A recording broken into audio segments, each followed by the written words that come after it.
Elle est morte il y a quelques jours. En plein direct, Mika annonce la perte d'un être cher et bouleverse le plateau de C'est à vous.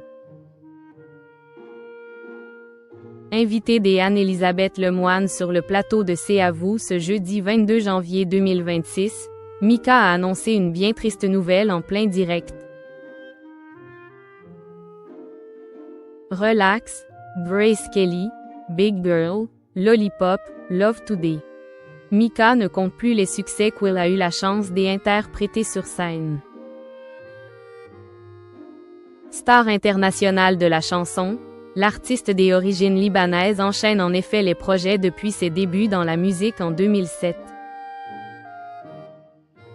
Ce vendredi 23 janvier 2026, 3 ans après la sortie de Que ta tête fleurisse toujours, il signe d'ailleurs son grand retour avec Hyper Love, un 7e album très attendu par les mélomanes. En pleine promotion de ce nouveau projet, Mika était l'invitée exceptionnelle des Anne-Élisabeth Lemoine sur le plateau de C'est à vous ce jeudi 22 janvier. Un entretien au cours duquel le quadragénaire a longuement évoqué son comeback sur la scène musicale.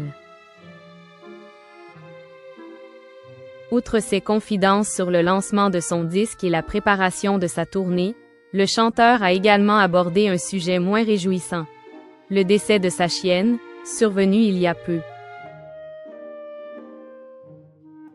Elle est morte il y a quelques jours, a-t-il révélé devant les caméras de France 5. Quand elle est partie la semaine dernière, on savait que c'était le moment parce que derrière les yeux il n'y avait pas la même charge électrique, a-t-il ajouté. Pour Mika, il existe un véritable désir de s'exprimer sur la place des chiens dans nos vies, même si ce sujet reste parfois tabou. Il a d'ailleurs souligné que beaucoup de personnes ressentent une forme de gêne à afficher l'attachement profond qu'elles portent à leurs animaux. On a l'impression qu'on a honte de parler de nos chiens même si on aime nos chiens plus que les personnes, a-t-il lancé avant de conclure. Les chiens prennent une partie de notre âme.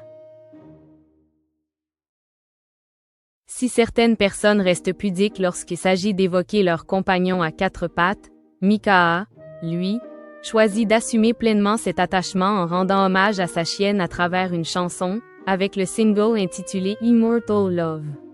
Une belle preuve d'amour.